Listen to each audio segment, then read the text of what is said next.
Om Swastiastu. Perkenalkan, nama saya Gede Aditya Rama Pratama dengan NIM 2014 101114, kelas 4D. Hari ini saya akan membahas tentang mekanisme dan proses pembuatan perundang-undangan.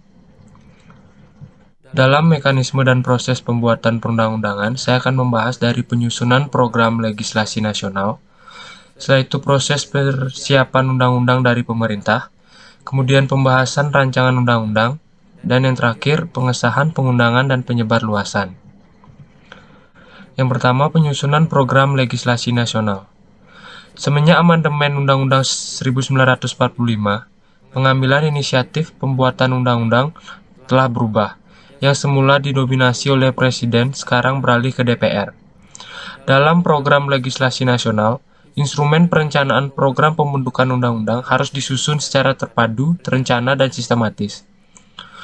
Penyusunan prolegnas dilakukan oleh DPR dan pemerintah melalui alat kelengkapan DPR yang khusus menangani bidang legislasi. Prolegnas dibentuk dalam jangka menengah dan tahunan berdasarkan skala prioritas pembentukan rancangan undang-undang. Dalam penyusunan prolegnas haruslah dilakukan dengan mempertimbangkan usulan dari fraksi, komisi, anggota DPR, DPD, dan masyarakat.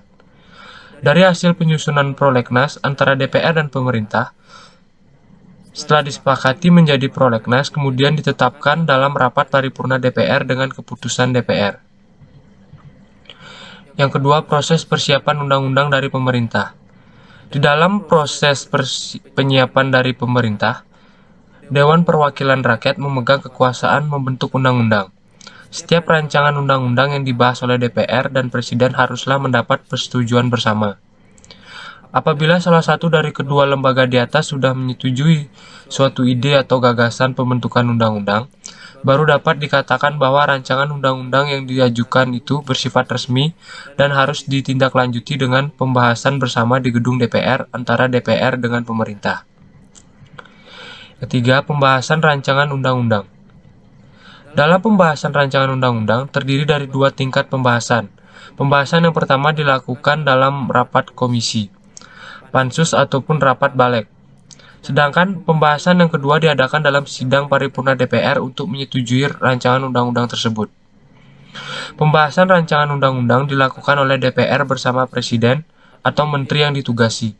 Selanjutnya, pembahasan rancangan undang-undang haruslah berkaitan dengan yang pertama otonomi daerah, hubungan pusat dan daerah, pembentukan, pemekaran, dan penggabungan daerah, pengelolaan sumber daya alam dan sumber daya ekonomi lainnya, dan juga perimbangan keuangan pusat dan daerah dilakukan dengan mengikut sertakan DPD.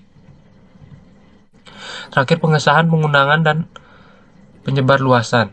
Dalam pengesahan suatu rancangan undang-undang yang telah disetujui oleh DPR dan Presiden, selanjutnya disampaikan oleh pimpinan DPR kepada Presiden untuk disahkan menjadi undang-undang.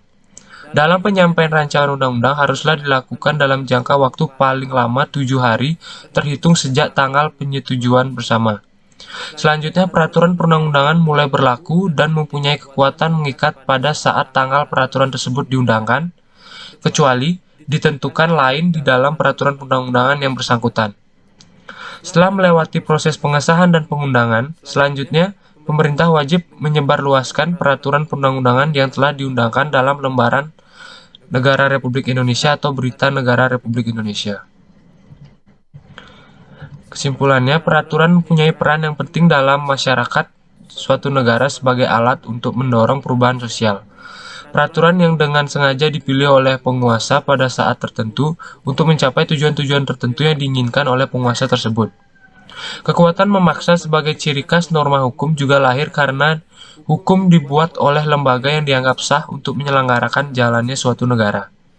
Dengan demikian, norma hukum di satu sisi dipahami memiliki daya paksa, tetapi di sisi lain juga memiliki keuntungan mengatur dan perannya dalam mendorong perubahan sosial. Sekian presentasi dari saya. Terima kasih. Om Santi Santi Santi Om.